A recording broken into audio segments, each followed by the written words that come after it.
방송대학 TV. 공중접객업자에 관해서는 우리나라에서는 상법이 이를 규정하고 있어요. 일단 고객이 이 공중접객업자에게 맡긴 물건에 대해서는 거의 무과실에 따른 책임을 부담하게 해놨습니다. 그래서 만약 고객이 식당에서 신발을 벗어놓고 갔지 않습니까? 그 신발을 잃어버렸다. 그런 경우에 공중접객업자는 그 신발 값을 배상해 줘야 됩니다.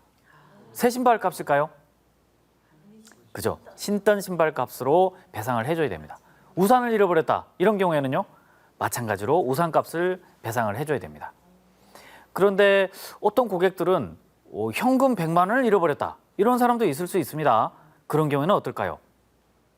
그런 경우에는 고가물의 특칙이라 해서 나중에 설명하는 바와 같이 고객이 스스로 맡기지 않는 이상 고가물에 대해서는 책임을 지지 않아요.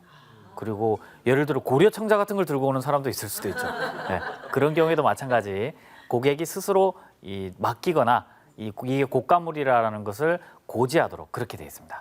그러니까 고객이 뭔가를 맡겼다. 신발이나 우산도 마찬가지죠. 일종의 맡긴 거죠. 그래서 어떤 식당에 가면은 신발장에 열쇠를 채우는 경우가 있죠. 그 신발 도둑을 한 번쯤 만나본 주인이에요.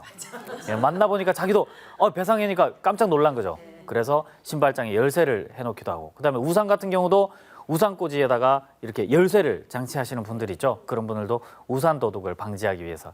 근데 예전에는 신발 도둑, 우산 도둑이 꽤 있었는데 요즘은 잘 없습니다.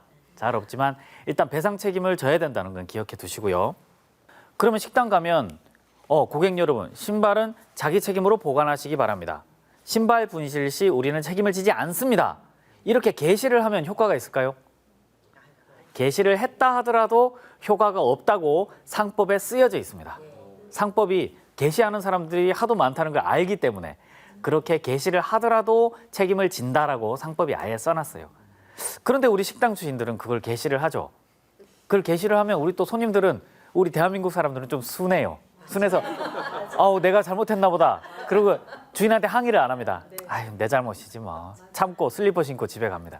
그게 우리나라 사람들의 특성이죠. 근데 엄밀한 의미에서는 내가 신발을 신고 갔다는 것만 앞에 CCTV에서 증명이 되면 그 식당 주인은 신발값을 배상을 해야 돼요.